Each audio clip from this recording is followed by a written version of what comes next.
छत्तीसगढ़ और तेलंगाना के सीमावर्ती इलाके में कर्रे-गुट्टा की पहाड़ियों में एक लंबा ऑपरेशन चल रहा है। इसको लेकर हमने आपको पहले भी कई जानकारियां दी कि किस तरह से ऑपरेशन में कितने हजार जवानों को तैनात किया गया है, सरकार की क्या मंशा हो सकती है और उस पहाड़ी पर कौन कौन माओवादी नेता हो सकते हैं और क्यों इस ऑपरेशन को लॉन्च किया गया है।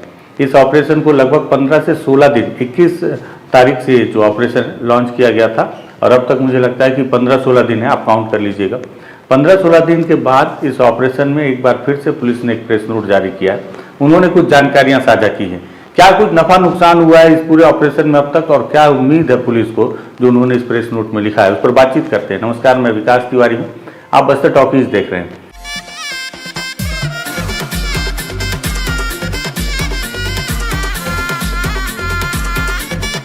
दरअसल तेलंगाना और छत्तीसगढ़ के सीमावर्ती इलाके जो कि बीजापुर जिले के अंतर्गत में कर्रे-गुट्टा की एक पहाड़ी है और इस पहाड़ी की श्रृंखला है जिसमें नंबी और अलग अलग जलप्रपात हैं, धोबे की पहाड़ियां हैं, नीलम सरे की पहाड़ियां हैं, नीलम सरे के जलप्रपात हैं।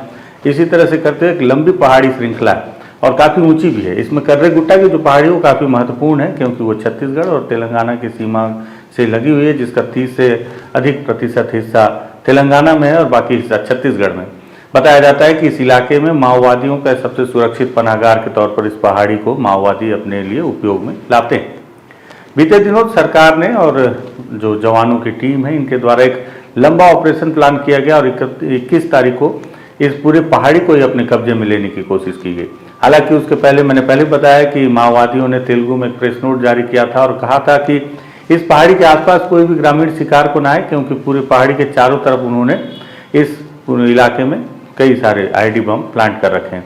और उसके बाद 21 तारीख को जब जवानों ने इस पहाड़ी के लिए एक ऑपरेशन लॉन्च किया तो चारों ओर खलबली मच गई। हर किसी के जहन में सवाल था कि आखिर इस ऑपरेशन का मकसद क्या है। पुलिस ने हालांकि अपने प्रेस नोट या बयान में ऐसा कोई भी जानकारी नहीं दी, लेकिन उन्होंने कहा कि ये निर्णायक ऑपरेशन है और दबे जुबान से कई अधिकारियों के द्वारा या कई अलग अलग माध्यम से ये जानकारी निकल कर आती रही कि इस पहाड़ी पर हो ना हो तो हिडमा, दामोदर, देवा, एर्रा जैसे बड़े माओवादी नेता हैं और अगर ये मारे जाएंगे तो निश्चित ही तौर पर माओवादी संगठन को सबसे बड़ा नुकसान उठाना पड़ेगा। इसी सोच के साथ मुझे लगता है कि पुलिस ने अपने पहले प्रेस नोट में कहा था कि निर्णायक लड़ाई है। जब 24 घंटे 48 घंटे ऐसे लगातार फिर 100 घंटे लगातार बीतते गए तो हर किसी की जिज्ञासा बढ़ती गई कि बड़ा ऑपरेशन है तो निश्चित ही तौर पर इस बड़े ऑपरेशन में कुछ ना कुछ तो बड़ी सफलता मिलेगी। हालांकि सबसे पहले पुलिस ने जो प्रेस नोट जारी किया उसमें उन्होंने बताया कि 3 महिला माओवादी मारी गई हैं।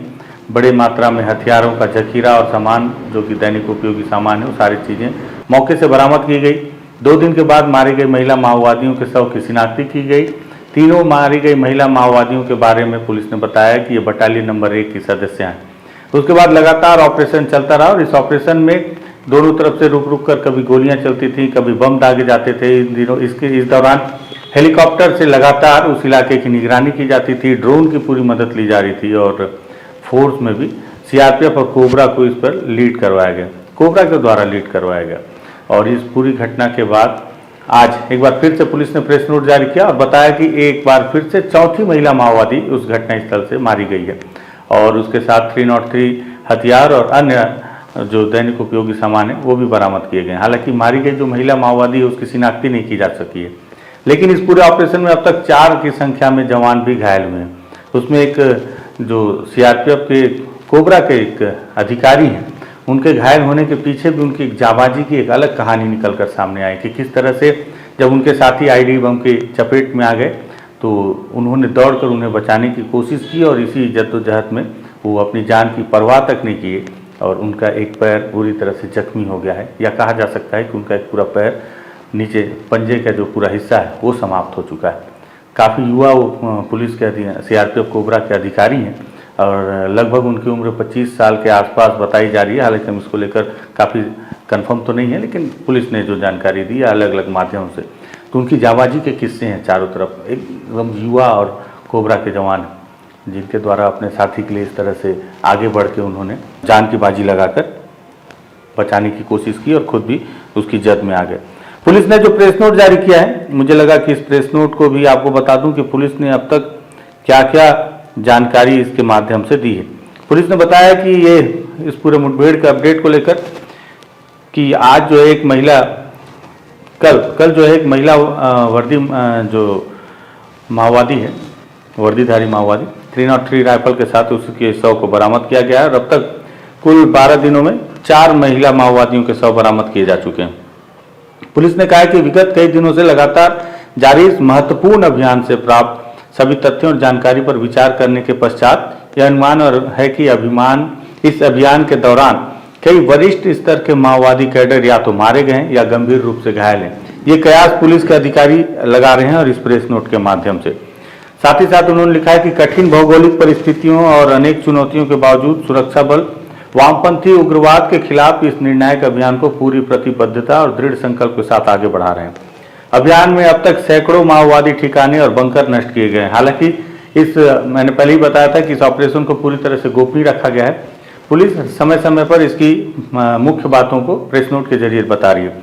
तो उन्होंने बताया कि कई नक्सलियों के ठिकाने और बंकर भी नष्ट किए गए और सैकड़ों नक्सली ठिकाने, मतलब सिर्फ उस पहाड़ी के आसपास में सोचिए सैकड़ों नक्सली ठिकाने थे जिसको नष्ट किया गया है। जिला बीजापुर के दक्षिण पश्चिम सीमावर्ती क्षेत्र के अंतर्गत जंगल में माओवादियों की उपस्थिति के आधार पर जो संयुक्त टीम के द्वारा यह ऑपरेशन चलाया जा रहा है, जिसमें डीआरजी, एसटीएफ, कोबरा और सीआरपीएफ है। और इस पूरे ऑपरेशन के दौरान एक महिला माओवादी के मारे जाने की सूचना है। पुलिस ने अपने प्रेस नोट में आगे बताया कि अभियान के दौरान विभिन्न नक्सली ठिकानों और बंकरों से हजारों किलोग्राम विस्फोटक सामग्री, राशन सामग्री, दवाएं, दैनिक उपयोगी वस्तुएं, डेटोनेटर भी बरामद किए जा चुके हैं। हालांकि इसको लेकर पुलिस ने अब तक कोई तस्वीरें नहीं साझा की हैं, लेकिन उन्होंने अपने प्रेस नोट में इस बात का जिक्र किया है। जिस तरह से हम इसकी ग्राउंड रिपोर्ट करने की पहले कोशिश कर रहे थे, तो हमने पहले भी बताया कि ग्रामीणों ने भी इस बात की जानकारी दी कि बड़ी मात्रा में माओवादी जो है अपने लिए राशन लेकर उस पहाड़ी पर चढ़े। साथ ही साथ असला बारूद और पर्याप्त मात्रा में कारतूस और हथियार भी उनके पास हैं। और जिस तरह से पुलिस ने भी बताया कि नक्सली ठिकानों और बंकरों से हजारों किलोग्राम विस्फोटक सामग्री बरामद की गई है। और आपको बताऊं कि अब तक इस पूरे अभियान में, हालांकि ये सरकारी आंकड़ा नहीं है सूत्रों के आधार पर, लेकिन लगभग 250 की संख्या में आईडी बम रिकवर किए जा चुके हैं। जो ब्लास्ट हो जा रहे हैं वो अलग हैं, और ब्लास्ट होने में ही 4 जवान घायल हुए हैं। साथ ही साथ पुलिस ने अपने इस प्रेस नोट में महत्वपूर्ण जानकारी देते हुए ये भी बताया कि वर्तमान में चल रहे नक्सल विरोधी अभियान से प्राप्त सभी तथ्यों और जानकारी पर विचार करने के आधार पर, जो मैंने पहले बताया कि कई बड़े स्तर के माओवादी नेता या तो मारे जा चुके हैं या तो गंभीर रूप से घायल हैं, ऐसा पुलिस कयास लगा रही है। और उन्होंने भी बताया कि कुछ दिनों से इस आईडी विस्फोट में जवान जो कुछ कोबरा, एसटीएफ और डीआरजी के जवान, कुछ मतलब 4 जवान घायल हुए हैं, जो मेरे पास आंकड़ा है। हालांकि सभी जवानों की स्थिति खतरे से बाहर है, उन्हें सर्वोत्तम उपचार भी दिया जा रहा है। साथ ही साथ पुलिस ने यह भी बताया कि 2024 में नक्सल विरोधी अभियान में प्राप्त बढ़त को आगे बरकरार रखते हुए 2025 में भी बस्तर संभाग अंतर्गत सुरक्षा बलों द्वारा प्रभावी रूप से प्रतिबंधित और गैरकानूनी सीपीआई माओवादी संगठन के विरुद्ध नक्सल विरोधी अभियान संचालित किए जाने के परिणाम स्वरूप 4 महीने में अब तक 129 हार्डकोर माओवादियों के शव बरामद किए जा चुके हैं। सरकार की मंशा के अनुसार, जनता की इच्छा के अनुसार पुलिस मुख्यालय के मार्गदर्शन में बस्तर रेंज में तैनात DRG, STF, cobra, CRPF, BSF, ITBP, CF, Bastar fighter और अन्य समस्त सुरक्षा बलों के द्वारा मजबूत मनोबल के साथ इस लक्ष्य को प्राप्त करने के लिए कार्य किया जा रहा है।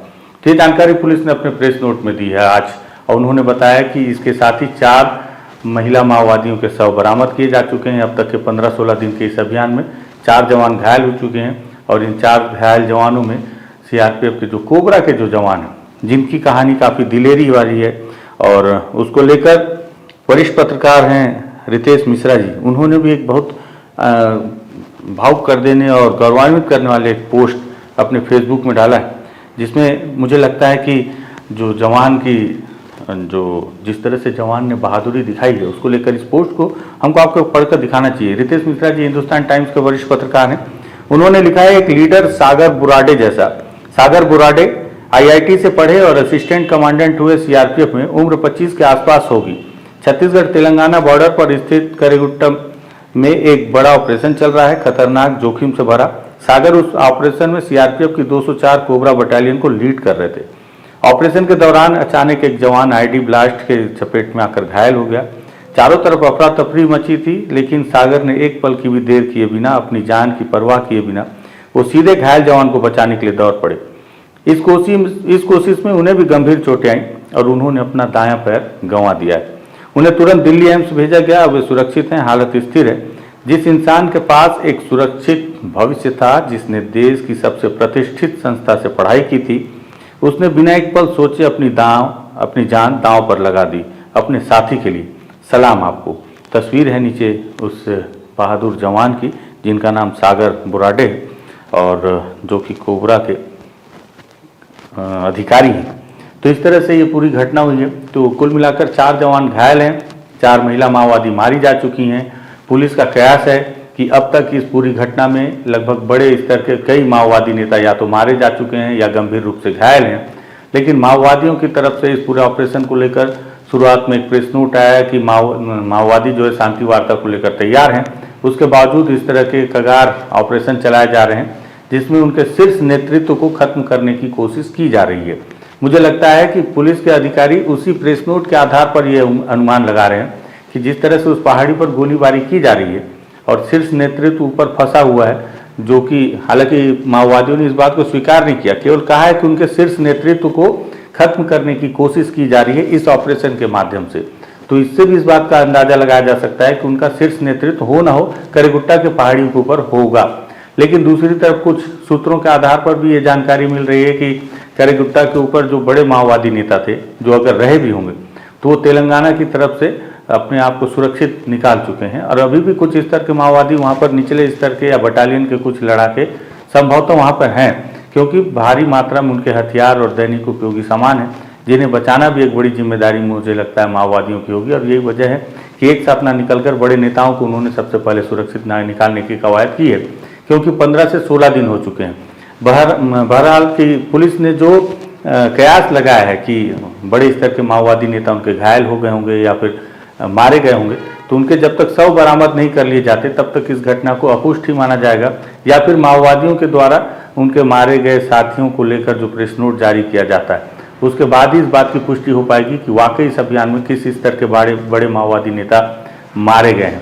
तब जाकर क्लियर होगा कि ये जो बड़ा ऑपरेशन है वो कितना सफल हुआ। हालांकि एक बात और है जो मैंने पहले भी बताई कि पुलिस की मंशा ये है, सरकार की मंशा है कि माओवादी अगर मुठभेड़ करते हैं तो उसमें उन्हें मार दिया जाए या फिर माओवादी उस इलाके को खाली कर दें और वो करेगुट्टा की पहाड़ियाँ और वो पूरा सघन इलाका जो सघन वनों से आच्छादित है वो इलाका सरकार के कब्जे में पूरी तरह से आ जाए, जिससे कि दोबारा माओवादियों को सुरक्षित पनाहगार उपयोग करने के लिए ना मिल पाए। पुलिस ने अपने प्रेस नोट में भी कहा है कि सैकड़ों की संख्या में माओवादियों के ठिकाने और बंकर उस इलाके में पाए गए। आप सोचिए, सैकड़ों की संख्या सोचिए, और वहाँ से हजारों किलोग्राम बारूद और सारे अन्य दैनिक उपयोगी सामान भी बरामद करने की जानकारी पुलिस ने दी है।